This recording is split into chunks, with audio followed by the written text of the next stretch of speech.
Most people assume militant organizations use propaganda for a single purpose: to broadcast pure violence, claim operational success, and recruit fighters. But a comprehensive review of militant propaganda from April 2026 reveals a distinct pivot.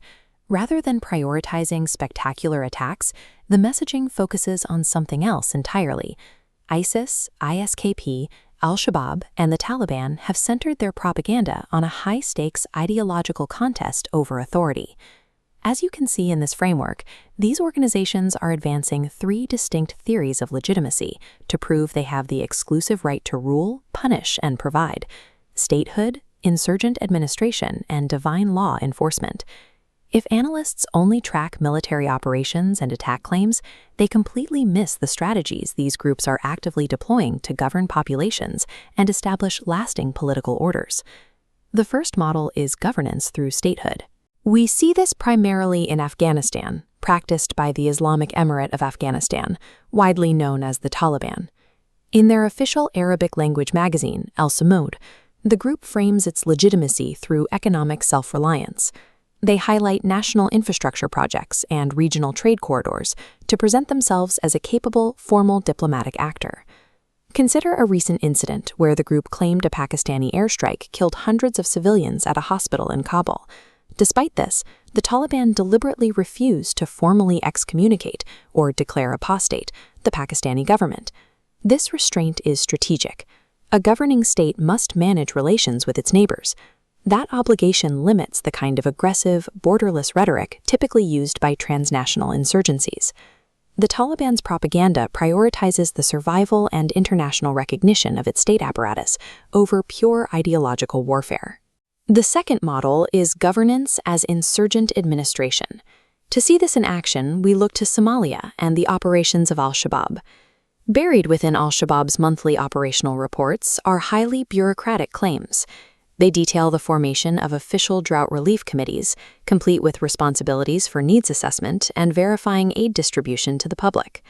The group also claims to operate formal clan reconciliation offices and judiciary courts, capable of issuing official moon sighting decisions for the Islamic calendar. By stepping in to replace state functions service by service, al-Shabāb projects a powerful image of administrative routine.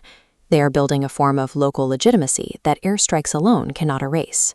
The third model is governance as divine law enforcement. This approach is clearly visible in ISIS's operations across Central and West Africa. In its weekly al-Naba newsletter, ISIS claims to enforce religious taxation, known as jizya, on Christian communities. They also report using Sharia courts to sentence accused sorcerers to death. The core mechanism driving this model is takfir, or excommunication. ISIS uses this doctrine to violently reject and delegitimize any rival system of governance, branding them as apostates. We can see this model weaponized directly against a rival in Afghanistan. The Islamic State Khorasan Province, or ISKP, formally declares the Taliban apostates, dismissing them as a cheap intelligence proxy serving foreign powers. ISKP and the Taliban are presenting mutually exclusive, irreconcilable claims of ultimate authority to the exact same Afghan audience. Only one can be the legitimate Islamic authority. For ISIS and ISKP, legitimacy relies entirely on ideological purity and the total destruction of all competing orders.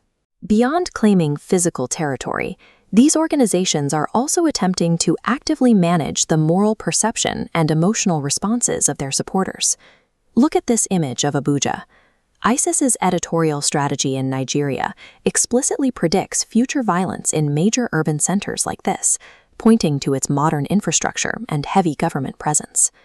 By preemptively telling its audience that future state casualties are a just response, ISIS is deliberately trying to eliminate any public sympathy for victims before an attack even occurs. This psychological tactic proves these groups are building resilient ideological worldviews, rather than just recruiting fighters for immediate battles.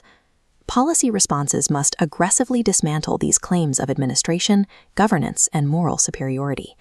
It is important to note that all operational and administrative claims discussed here are group claims based on primary source propaganda. Crucially, they are not independently verified facts. Ultimately, breaking these complex organizations depends entirely on stripping away their perceived authority and legitimate right to rule.